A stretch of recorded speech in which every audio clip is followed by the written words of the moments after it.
A few years ago, Professors Thomas Ormerod and Dando conducted a curious experiment by dividing 162 airport security personnel into two groups.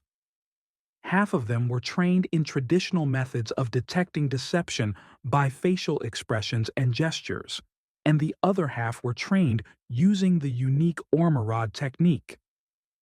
For 8 months, agents have been trying to identify fraudsters among passengers queuing for passport control. There were 204 fake people among the real passengers. Each of them was given a real ticket and a brief legend. They had to memorize the details as if this were their real life. For example, one of the fake passengers played the role of an engineer who had worked in New York for 3 years and was traveling to Washington to participate in an amateur fencing tournament. The participants of the experiment were given several days to prepare so that they could come up with and remember their story. Upon arrival at the airport, they took their places in the queue, mixing with ordinary passengers. The results of the experiment were impressive. It turned out that Ormerod's new method was 22 times more effective than the old methods. Imagine, 22 times more likely to detect a cheater. It's like a superpower for those in charge of security. Usually, airport security services rely on standard methods. They observe how a person moves, what facial expressions and gestures he has. Is he sweating? Or is he too nervous? Does he blink often? All this seems useful, but there is one problem. Any person can have such signs, even if they are just worried about flying, but are absolutely honest. Why do people lie? This is a question that has been asked by many. In fact, lying is not just a bad habit or the result of upbringing, but something much more complex. It has deep roots both in our evolution and in social interaction. Imagine the ancient people who lived in caves, hunted, and collected food. At that time, it was important for people not only to be strong, but also to find a common language with others. It was here that the lie began to work. The ability to hide the truth or slightly distort the facts helped them survive. For example, if you are a hunter and you don't tell your tribesmen where you found a lot of food, you have a better chance of feeding your family yourself. Or if you embellish your skills, it can attract a partner to start a family. In fact, lying has become a survival tool. Now let's move on to the research of the Royal Society of London. Scientists have found out that lying is not just the result of cunning, but also an important social ability that helped people negotiate and establish connections in society. Imagine that you are trading in an ancient market. By embellishing the product slightly, you can make a better deal. Or in a relationship. Sometimes a little lie can smooth out a conflict or make the interaction more enjoyable. This does not mean that all people are maliciously cheating. Sometimes lies were used to build stronger social bonds. But here's the paradox. It turns out that a deliberate lie can even develop mental abilities. To lie, a person needs to think through the details carefully, remember what he said, and keep the whole chain of events in his head so as not to get caught. It requires brain work. Some scientists believe that such training helps us to better develop attention, creativity, and memory. Lies are not just words that we utter. When a person lies, complex processes take place in his brain, and studies have shown that the brains of liars differ from the brains of those who are not prone to deceit. Scientists like Yaling Yang have conducted interesting experiments and discovered amazing facts. To begin with, compulsive liars, those who lie very often and with almost no control, have more white matter in their brains. White matter is a kind of cables of the brain that connect different parts of it and help transmit information. The more white matter there is, the faster a person can process the data and come up with what to say in response. Such people also have a more developed prefrontal cortex, which is the part of the brain that is responsible for planning, decision, making, and controlling behavior. It is she who helps people build complex schemes, including those that relate to lies. But how are lies and creativity related? It turns out that in order to lie, the brain needs to activate several zones at once. When a person lies, they must quickly come up with a story, think through the details, consider possible questions, and think about how to avoid contradictions. This process stimulates the work of neural connections, the very wires between brain cells that are responsible for mental activity. And the more often a person lies, the more these connections strengthen. It's like a workout. The brain learns to come up with excuses and stories faster and more sophisticated. In this sense, liars can be very creative. They are able to instantly compose believable stories and find ways out of difficult situations. Examples of this can be found in everyday life. Imagine that someone suddenly finds themselves in an awkward position. For example, he is late for an important meeting and quickly invents a story about being stuck in traffic or a broken car. Or imagine a fraudster who deftly comes up with reasons why he can't repay the debt. These people adapt very quickly to circumstances, and their brains help them find plausible explanations literally on the go. Thus, lying not only changes our behavior, but also directly affects our brain, developing complex structures in it that can enhance creativity and speed of decision making. However, it is worth remembering that constant lying can have negative consequences for relationships and trust, even if the brain becomes more nimble at the same time. Exposing a lie is a real task, and, oddly enough, it is much more difficult than it seems at first glance. We used to think that liars should give themselves away by some universal signs, but unfortunately, such a Pinocchio effect, as in a fairy tale, does not exist in real life.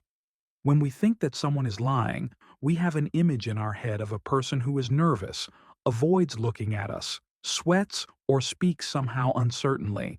But the truth is that there are no universal signs of lying.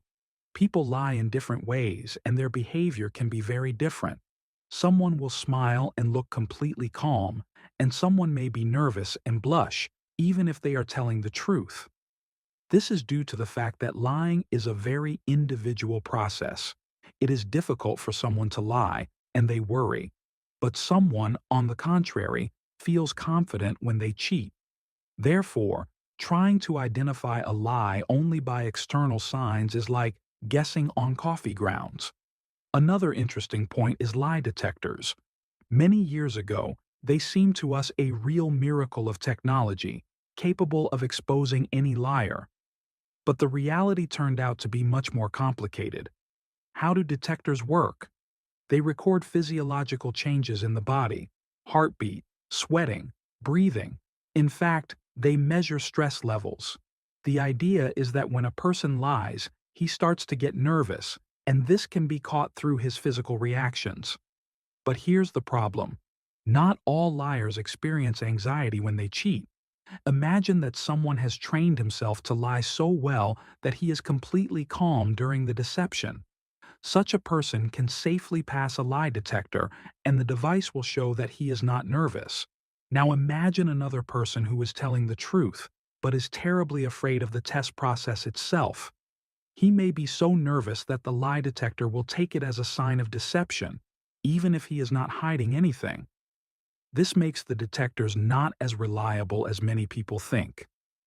When it comes to recognizing lies, we need the right approach. One of the most interesting methods was proposed by the scientist Ormerod. His method is really different from the usual methods that many people use.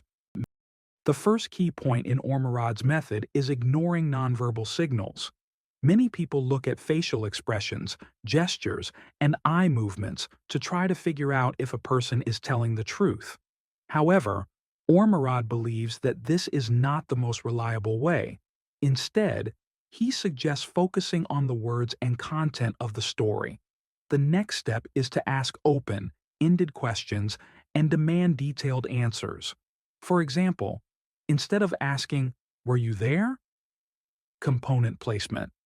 It's better to ask, "Tell me, what happened when you were there?" This allows a person to explain the situation in more detail, and in the process, inconsistencies can be noticed.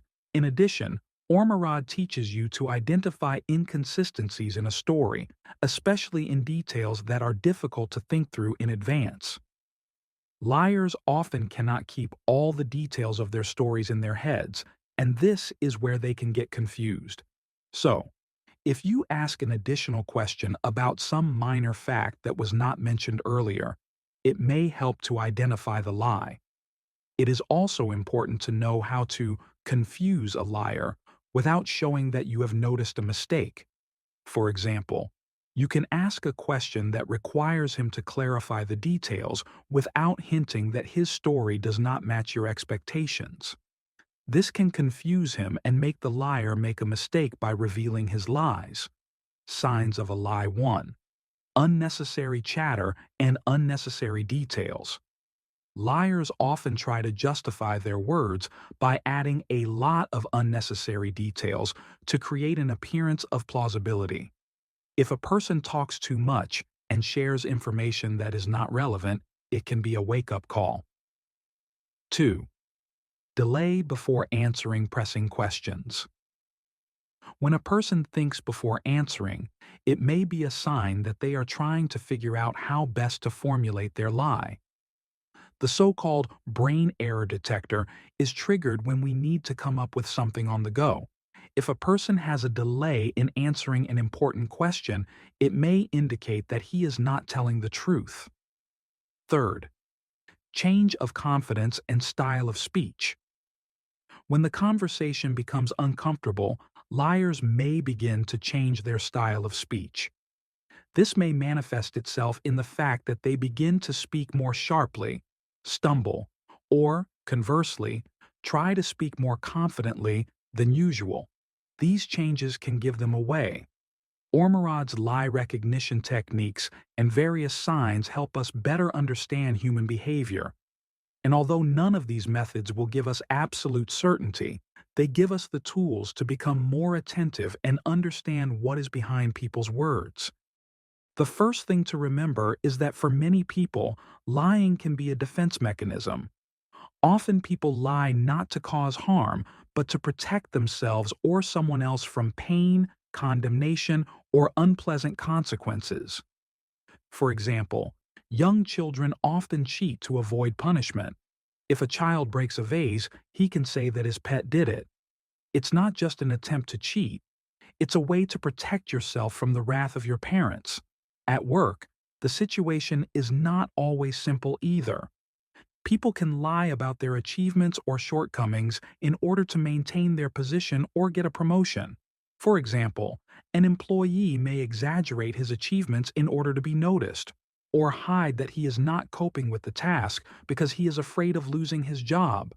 In such cases, lying may seem like the only way out of a difficult situation. Lies can also be found among friends. Sometimes we say, "It's okay," even if we really feel bad. We can hide our feelings or problems so as not to bother others or look weak. This is also a form of lying, but it can be caused by a desire to protect a relationship or keep the peace. Thus, lying can perform different functions in different situations. It can be a way to avoid conflict, preserve reputation, or protect emotions. Understanding these motives helps us to be more empathetic and less judgmental. If we try to understand what is behind the lie, we can better help the person and not just condemn him. Maybe he just needs support, and an open conversation will help him feel better. It is important to remember that each of us may find ourselves in a situation where we have to lie, and instead of putting a label on a person, it is better to try to find out what happened and support him. So, instead of exposing all the liars, let's strive for understanding. Lying can be a sign of deep feelings or fear, and it is better to learn to listen and support each other than to condemn. And on this positive note, let's conclude. Let the biggest lie in your life be the promise to get the moon out of the sky. This is an easy and fun thought that will remind us that sometimes dreams can be even better than reality. If you like this video, don't forget to subscribe to the channel and share it with your friends. Your comments and support are very important to us, and we will be glad to see you again. Thank you for being with us, and see you soon.